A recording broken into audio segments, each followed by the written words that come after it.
Yeah, I would say I love bean burritos.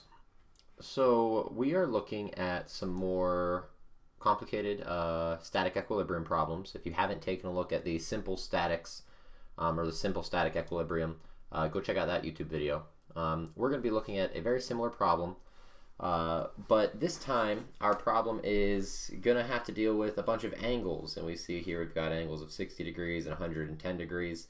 Our last problem, everything was at 90 degrees and nice and easy. Quick little recap on statics though.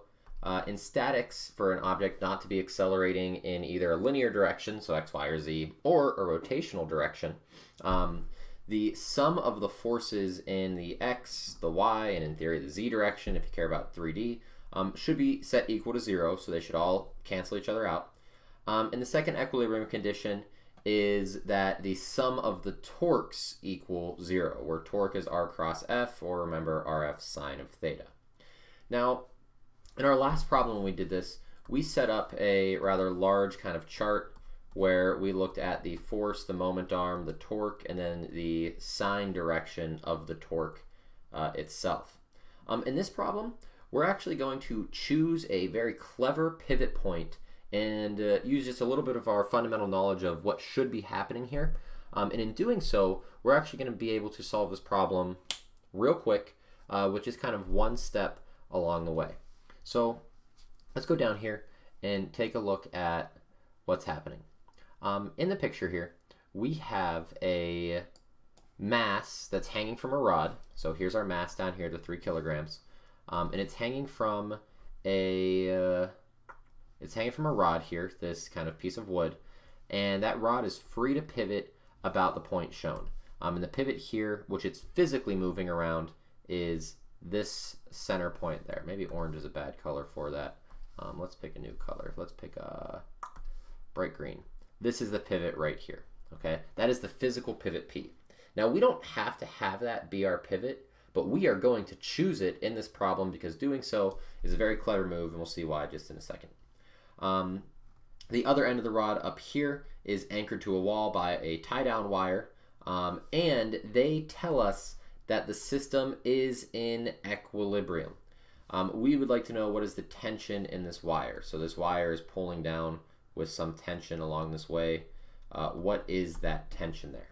So what we can first say is, since we know that this system is equilibrium, it's in equilibrium here, if we were to actually start thinking about what are the sum of the forces in the x and y direction, this torque, or this tension here, is pulling down and to the left, so it's going down and to the left because it's at an angle. This force right here from the 3 kilogram block is being pulled straight down. And what that means is that this pivot point here, this rod in the wall, is actually pushing back up and to the right a little bit. Now, I don't actually care what these forces are. Like, these are some unknown forces in the y direction and some unknown force in the x direction, and I simply don't care about it. And the reason why I don't care about it is what we're going to have to do in a second to find this tension is to find this tension down here, we're going to need to use the fact that the torque is equal to a moment arm crossed with a force vector, or this RF sine of theta. And we have to do this for all of the torques. There's a torque here on the left side from the wire. There's a torque on the right side from the 3 kilogram mass. But in the middle here, at this pivot, the R, the moment arm, that radial position, is 0. These two forces are just multiplied by 0, which makes the torque 0. So I don't care about these forces here at all. And because of that, and because of this clever position of the pivot we've chosen, which happens to be the physical pivot, I don't actually need to do a sum of forces in this problem. I know it's in equilibrium, so okay, that's great. I can actually go straight to torques here and look at that. So I can look at the sum of the torques equaling 0 and figure this out. So let's take a look at what we have here. On the right-hand side, we've got a 3 kilogram mass, and as we said, the force of this mass here is acting straight down. So there's a force from this mass acting down. It's the weight. Weight equals mg. Our mass here is 3 kilograms times the 9.8 gives us, so let's see, what's 3 times 9.8? Gives us a value of 29.4 newtons pulling down here. If we think about torques, what direction will this weight pulling down cause this rod to rotate around the pivot? So if the pivot is in the center here and I pull down, I'm going to get this rotation. So if I kind of draw that in, it's going to rotate like this, which we know as the clockwise direction or a negative. And if we wanted to rotate our fingers in that way, we'd see that our fingers are going to face into our sheet or into the screen. So it's in a clockwise direction there. If we take a look at the other side, it has some tension in the wire. I don't know what that tension is, but it exists. That's what we're looking for. And if I think about the direction this is going to act, it's going to rotate this way for the beam, which is a counterclockwise direction or positive. So I know I'm going to get a negative tension from my weight, a positive tension due to, or a positive torque due to the tension in the wire. Okay. I can also find here what are the moment arms themselves. These R values. If I just go from the pivot to where the force is being applied, that's 0.4 meters. And if I go to the other end here, that is also 0.4 meters. So in terms of torque, I'm almost there. I have R values here. Check. I have force values, check, and the one we're looking for. So that's a check. We're looking for that. But I also need to put this sine of theta component in. So how are we going to go do that? This is the tricky part. To do this, we need to remember to translate these force vectors to the pivot position. So let's just redraw each of these kind of force setups. Let's start with the top one. For the top one, here's my pivot. There's an R going up like this. And if I draw this tension is coming kind of down like that. And what's nice about this that we can see is I see in the picture here that if I were to continue this R vector like this angle is 110, which means going from R to T here, the force, R to F, that's 110 degrees. If I actually look down below, if I continue this line and we draw that picture down here for the other vector, R is going down this way. The weight is acting straight down. This angle is that 60 degrees down there. So now we have our two angles for each of these. So what we can set up here is our torque equation.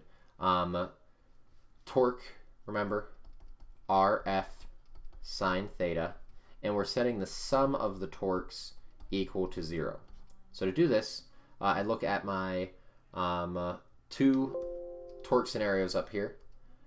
Let's do the unknown first. So it has a R position of 0.4 meters times an unknown tension times the sine of 110.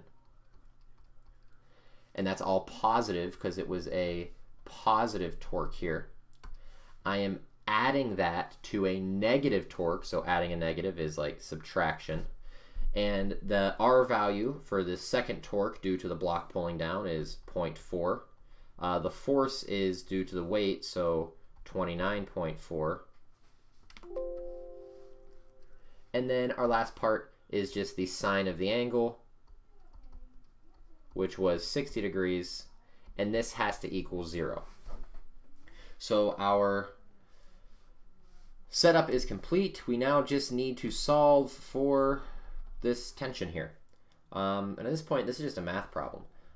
If I multiply all of these quantities together just to kind of collapse them, and I'm going to combine the 0.4 and the sine of 110. So let's do that real quick. 0.4 times the sine of 110, making sure you're in degrees. We're going to get here 0.37, let's just keep it there, times the tension, minus, and then 0.4 times 29.4 times the sine of 60. Oops, got a syntax error. That's no good. I get 10.18. That equals 0. So now let's just take the 10.18, add it to the other side. So now we'll have 0.37t equals 10.18. Divide each side by 0.37. 0.37. And that gives us our final answer here, that the tension is equal to 10.18 divided by 0.37, should get bigger, 27.5 approximately, given some possible rounding there. And our units are in newtons because, well, it's just a force. So that's all that's going on in this problem. It's nothing too crazy. Our big things that we just kind of have to look out for are, what are our angles here? And that clever choice of a pivot is a nice way of doing things. So with that, wasn't too bad. Quick little thing, if we wanted to actually make this math even faster, if you're in equilibrium, one of the common things that you can do is you can say that your counterclockwise torques have to equal the clockwise torques. And this actually makes this equation just mathematically a little easier to look at. You get 0.4 times t times the sine of 110, and that has to equal 0.4 times the 29.4 times the sine of 60. And what we quickly see is that the 0.4s will actually divide out, and then you can just divide by the sine of 110. Doing this will give us the same answer, at least within the approximation of rounding. So you can now just do 29.4 times the sine of 60 divided by the sine of 110, and we get 27.09 newtons. So those are pretty close. There's a little bit of rounding that went on our original one that gave us the 0.5 instead. So both ways work well. If you like setting this up completely, that's a great way to do it. If you do enough of these that you can kind of see what's going on, and you like just saying, hey, look, the counterclockwise directions have to equal the clockwise directions because that is the equation on the left, you can do it either way. But that's it. Yeah, that's a harder static equilibrium problem because we were dealing with angles there. And this applies to every statics problem that exists. This is just how you do it. Set the forces equal to 0. In this case, we didn't need to because our clever pivot. And then set your torques equal to 0 and solve the problem out. So with that, we're finished. Take it easy, everybody. Have a good one.